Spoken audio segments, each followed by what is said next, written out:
துரைக்கருணாசார் நீங்கள் வந்து அண்ணா, கலைஞர், எம்ஜிஆர், அதன் பின்னர் மறைந்த முதலமைச்சர் ஜெயலலிதா, இந்த 4 முக்கியமான தலைவர்களோட காலகட்டத்தின் அந்த அரசியல் மற்றும் தேர்தல் களத்தை வந்து உன்னிப்பாக கவனிச்சிருப்பீங்க.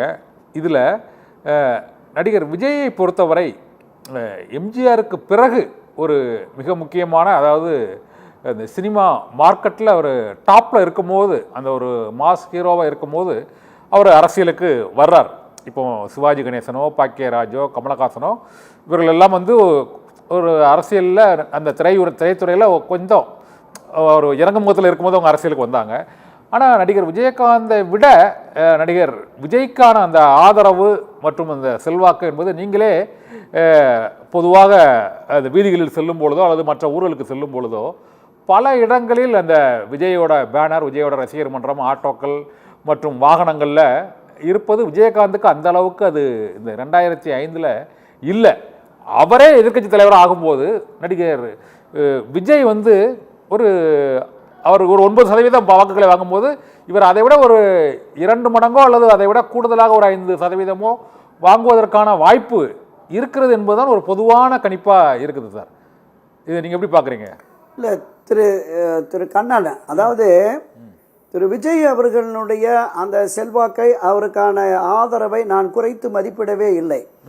மிக பெரிய அளவில் இன்றைக்கு தமிழகத்தில் இருக்கிற எல்லா நடிகர்களை விடவும் இந்த நடிகர் விஜய் அவர்களுக்கு செல்வாக்கு இருக்கிறது. நான் சொல்றது அரசியல் பயணத்தில், அரசியல் பயிற்சியில் அவருக்கு இல்லை. தேர்தல் களத்தை எதிர்கொள்கிற பொழுது அதுதான். நீங்க மரியாதைக்குரிய புரட்சி தலைவர் எம்ஜிஆர் அவர்கள் 1952-53 திமுக வந்து 57, 62, 67, 71 இந்த 4 தேர்தல்களில் திராவிட முன்னேற்ற கழக வெற்றிக்காக பாடுபட்டு மக்களோடு பயணித்தார். மக்களுடைய ஆதரவை பெற்றார். வெறும் ரசிகர்கள் ஆதரவு இல்லை. அதை தாண்டி 1967, 71 பரங்கிமலை தொகுதியில் நின்று சட்டமன்ற உறுப்பினராக இருந்து வந்தார்.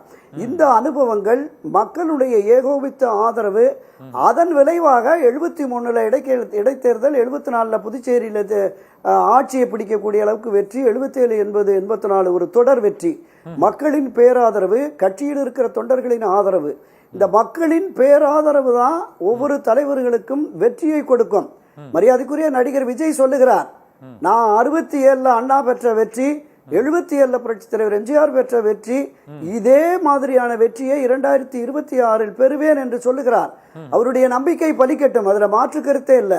அவருடைய நம்பிக்கையையும் நாம் வரவேற்போம். ஆனால் தேர்தல் கள யதார்த்தம் என்பது நான் 1967 தேர்தலில் இருந்து பார்த்துக்கிட்டு இருக்கேன். அந்த அடிப்படையில் சொல்றேன், பேரறிஞர் அண்ணா அவர்கள் வந்து 1920-30களிலேயே திராவிட கழகம் சுயமரியாதைன்னு வந்து 1949 திமுகவை தொடங்கி 67 18 ஆண்டுகள் அரசியலில் பயணித்து 67 ஒரு மெகா கூட்டணியை கட்டமைத்து வெற்றி பெறுகிறார். அதே போலதான் புரட்சி தலைவர் எம்ஜிஆருடைய வெற்றி என்பதும் நான் குறிப்பிட்டது மாதிரி 1952-53 இருந்து ஏறத்தாழ 20 ஆண்டுகள் திராவிட முன்னேற்ற கழகத்தில் பயணித்து மக்களுடைய, தொண்டர்களுடைய, ரசிகர்களுடைய ஆதரவை பெற்று 77 ஒரு மகத்தான வெற்றியை பெறுகிறார். அந்த வெற்றியை மரியாதைக்குரிய நடிகர் விஜய் பெறுவது சாத்தியமா அப்படிங்கிறதா என்னோட பார்வை. ஏனென்றால் இன்றைக்கு ரசிகர்கள், அவருடைய ரசிகர்கள் குடும்பத்தினர், அவர்களுடைய வாக்குகள் இருக்கலாம். நான் பல பதிவுகளில் குறிப்பிட்டிருக்கேன், திராவிட முன்னேற்ற கழகம், அண்ணா திராவிட முன்னேற்ற கழகம் இந்த 2 பேரும் அரசியல் கட்சிகளுடைய கட்டமைப்பை உடைத்து ஒரு 3வது பெரிய சக்தியாக வர வேண்டும் என்றால் தனித்து திரு விஜய் அவர்கள் களம் கண்டு அந்த வெற்றியை பெறுவது சாத்தியமில்லை. நீங்க குறிப்பிட்டீங்க, நடிகர் விஜயகாந்த் அவர்கள் எதிர்கட்சி தலைவர் என்று அந்த அளவுக்கு வந்துட்டாரே, அது மாதிரி வர முடியாதான்னு. திரு விஜயகாந்த் அவர்கள் தனித்து நின்ற போது ஒரே ஒரு தொகுதியில தான் வெற்றி பெறுகிறார்.